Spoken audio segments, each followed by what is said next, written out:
Niagara Falls is usually loud, not just the water, everything around it. We came on a wintry Wednesday afternoon around 4.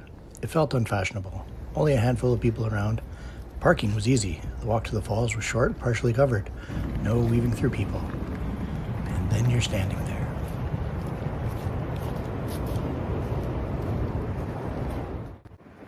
The ice, some of it breaking off and going over the edge, other parts built up on the bottom, looked unreal, like a winter painting. You wouldn't believe it if you weren't standing there.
You have time to take the perfect shots.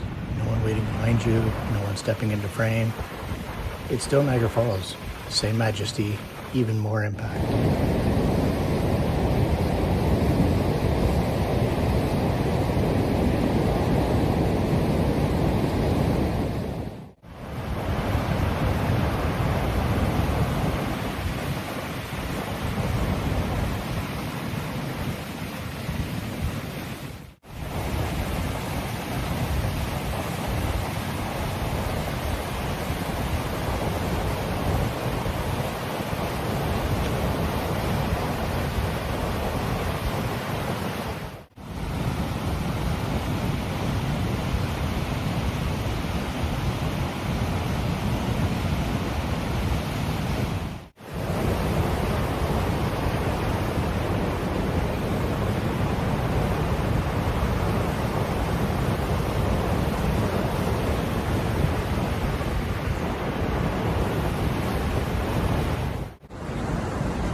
The light started to shift not long after.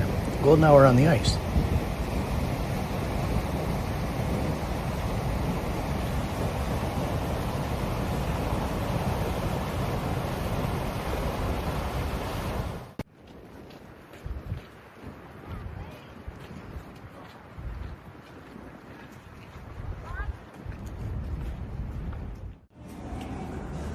After a while, we went into Table Rock House. We hadn't planned around it, but they sat us by their window right away.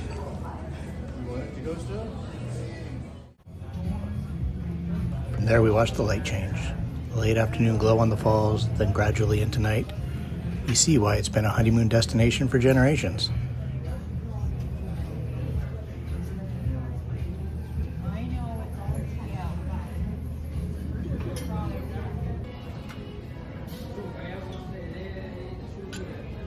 Refreshing drinks, good bread. The staff had time to talk.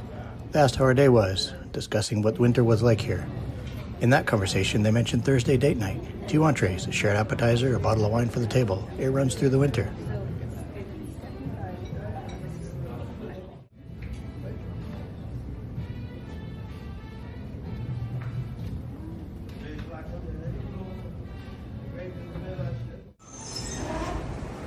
After dinner, we went back outside.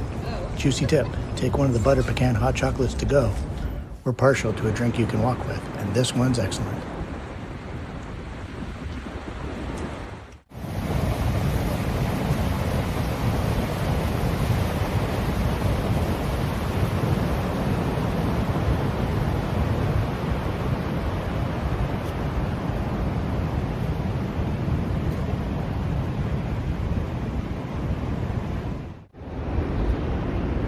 The falls were lit, different again. We took a few more photos.